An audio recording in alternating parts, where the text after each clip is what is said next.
हुए थे, जहां उन्होंने स्थानीय ह्यूस्टन सबरेडिट पर बस इतना पूछा, रूम 322 में क्या खास है। मैं यहाँ अक्सर बिजनेस के सिलसिले में ठहरता हूँ। होटल पूरी तरह बुक था और मेरे सहयोगी को बिना योजना के ही एक कमरा मिल गया। हमारे पास सामान्य आकार के जाजा स्टाइल के शानदार कमरे थे और वह अपने गॉथ डंगो नन क्लोसेट में जा पहुंचे। सच में उस कमरे में बिस्तर को दीवार से जंजीर से बांधा गया था, खोपड़ियों की तस्वीरें थीं और एक बूढ़े आदमी की डरावनी असंगत तस्वीर लगी थी। वह कमरा सामान्य कमरे के लगभग एक तिहाई आकार का था, जिसमें फर्नीचर, टीवी, बिस्तर और खिड़की के कुछ हिस्से को ढक रहा था। हमने इस बारे में फ्रंट डेस्क पर पूछा और क्लर्क ने चेक किया और कहा वह कमरा किराए पर देने के लिए नहीं है, और तुरंत ही उन्हें वहां से हटा दिया। क्या किसी को पता है इस कमरे का क्या मामला है? यहाँ इनगुर एल्बम का लिंक जोड़ रहा हूँ। इस रेडिट पोस्ट के साथ संलग्न तस्वीरों में हम कमरे की तस्वीरें देख सकते हैं, जो इस तरह के होटल के लिए काफ़ी असामान्य या असुविधाजनक लगती हैं।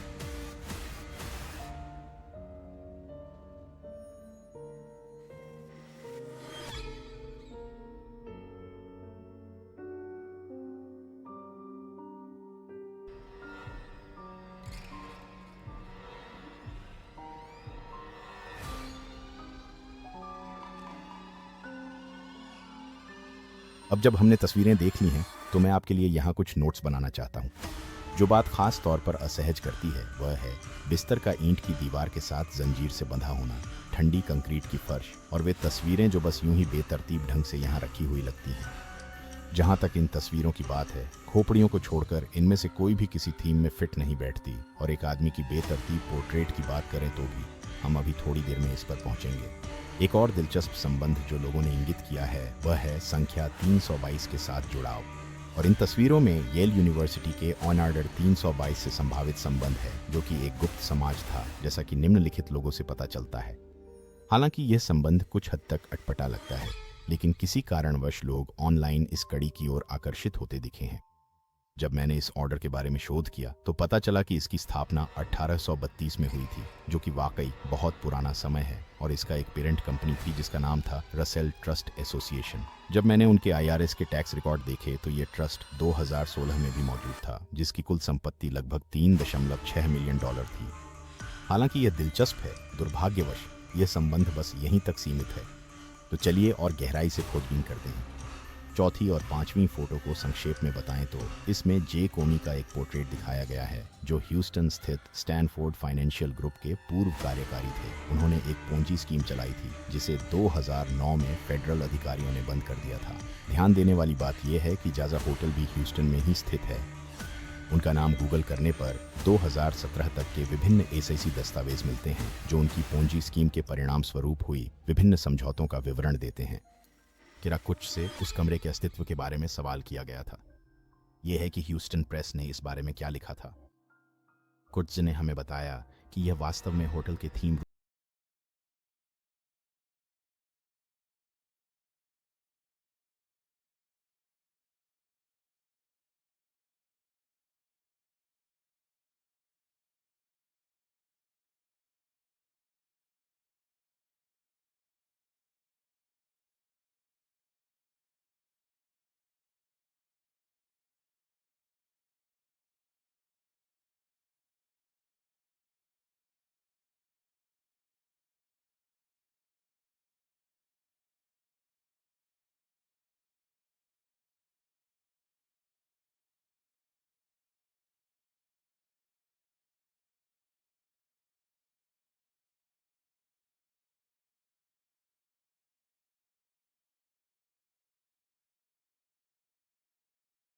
होटल की यह प्रतिक्रिया वास्तव में किसी भी बात का जवाब नहीं देती, बल्कि उन तथ्यों के आधार पर और भी सवाल खड़े कर देती है जिन्हें हम वास्तव में सत्यापित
आधी रात को ह्यूस्टन के होटल जाजा में चेक इन कर रही थी तो कुछ भ्रम की स्थिति थी। मेरा पहला कमरा एक थीम वाला कमरा था जिसे हार्ड टाइम्स रूम के नाम से जाना जाता है।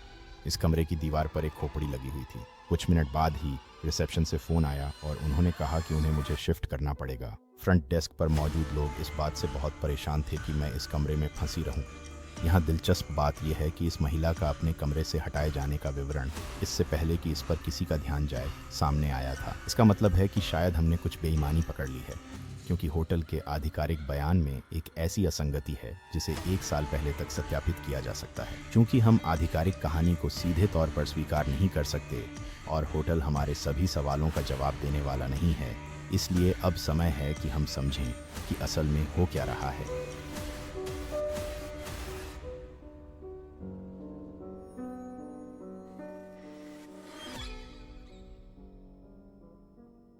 इस होटल में क्या हो रहा है, इसे लेकर 2 मुख्य सिद्धांत हैं। दोनों के पक्ष में सबूत भी हैं, लेकिन मैं एक की ओर ज्यादा झुकाव रखता हूं। पहला सिद्धांत यह है कि यह कमरा होटल के मालिक या किसी ऐसे कर्मचारी के लिए सुरक्षित रखा गया है जो होटल स्टाफ का हिस्सा है। हालांकि इस कमरे की सजावट की प्रकृति को देखते हुए मुझे बहुत संदेह है कि कोई यहाँ आराम से रह सकता है। ये ज्यादा किसी निजी इस्तेमाल के लिए रखे गए सेक्स डंगन जैसा लगता है। मैं कल्पना भी नहीं कर सकता कि कोई ऐसा व्यक्ति होगा जिसे ठंडी कंक्रीट की फर्श और दिन भर अपने चारों ओर विचलित करने वाली तस्वीरों के साथ रहना पसंद हो। किराकुच ने यह ज़रूर बताया था कि होटल के मालिक ने एक समय के लिए 2 महीने तक इस कमरे में रहना किया था। लेकिन इसमें अजीब बात यह है कि अगर यह होटल का इतना हाई प्रोफाइल कमरा था तो इसे नियमित रूप से आवंटित करने के लिए कुछ अतिरिक्त प्रोटोकॉल ज़रूर होते। इस अतिरिक्त प्रोटोकॉल का कारण यह होता कि होटल बिल का भुगतान कर रहा है और उसे टैक्स कारणों से इसका हिसाब रखना पड़ता। मुझे यह भी संदेह है कि 2 अलग अलग मौक़ों पर कर्मचारी एक ही गलती करेंगे। जब तक होटल का मालिक कोई अफेयर नहीं कर रहा हो, वे अपनी डेट्स को अपने घर क्यों नहीं ले जाते, बल्कि एक महंगे होटल के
जानकारी होनी चाहिए थी, तभी आप इसके बारे में पूछ सकते थे।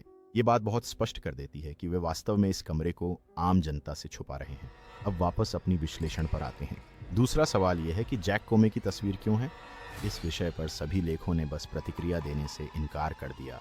इस जवाब को संभालने वाली महिला से अलग अलग मौक़ों पर कई बार पूछा गया है और उसने जवाब दिया, मुझे इसकी जांच करनी होगी, लेकिन वह कभी भी आगे जवाब नहीं देती। होटल की यह हरकत पूरी तरह से बचाव का तरीका है, क्योंकि वे जानते हैं कि ऑनलाइन क्या चल रहा है, और इसे साबित करने के लिए किराकुटे और सेक्स डंगन जो निजी उपयोग के लिए आरक्षित किया गया था। मैं कल्पना भी नहीं कर सकता कि कोई ऐसा व्यक्ति होगा जिसे ठंडी कंक्रीट की फर्श और दिन भर अपने आसपास परेशान करने वाली तस्वीरों के साथ रहना पसंद हो। कायरा कूट्स ने यह जरूर बताया था कि होटल के मालिक ने एक समय के लिए 2 महीनों तक इस कमरे में रहना भी किया था। लेकिन इसमें अजीब बात यह है कि अगर यह होटल का इतना हाई प्रोफाइल कमरा था तो संभवतः इस कमरे को नियमित रूप से आवंटित करने के लिए कुछ अतिरिक्त प्रोटोकॉल होते। इस अतिरिक्त प्रोटोकॉल की वजह यह होगी कि होटल ही बिल का भुगतान कर रहा है और टैक्स कारणों से उसे इसका हिसाब रखना पड़ेगा। मुझे यह भी संदेह है कि 2 अलग अलग मौक़ों पर कर्मचारियों द्वारा एक ही गलती की जाएगी। जब तक होटल का मालिक किसी के साथ अफेयर नहीं कर रहा है, वे अपनी डेट्स को अपने घर क्यों नहीं ले जाते, महंगे होटल के सबसे छोटे और डरावने कमरे में क्यों लाएंगे। हालांकि मुझे लगता है कि पहली थ्योरी में कुछ हद तक सच्चाई हो सकती है, खासकर अगर होटल का मालिक पैसे बचाने के लिए सबसे छोटा कमरा इस्तेमाल करना चाहता हो। लेकिन मैं अगली थ्योरी की ओर ज़्यादा झुकता हूँ। मेरे विचार में यह होटल का कमरा एक पुराने मार्केटिंग स्कीम का नया रूप है, व्यवसाय आकर्षित कर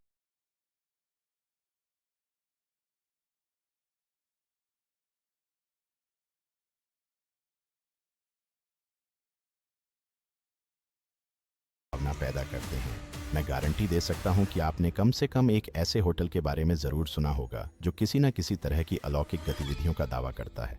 अपनी थ्योरी को समर्थन देने के लिए ध्यान दें कि जब 2013 में यह कहानी सामने आई तो इस स्थिति में सबसे पहले होटल की मार्केटिंग प्रमुख कायरा कूट्स सामने आई और शुरू से ही स्थिति को संभालने लगी।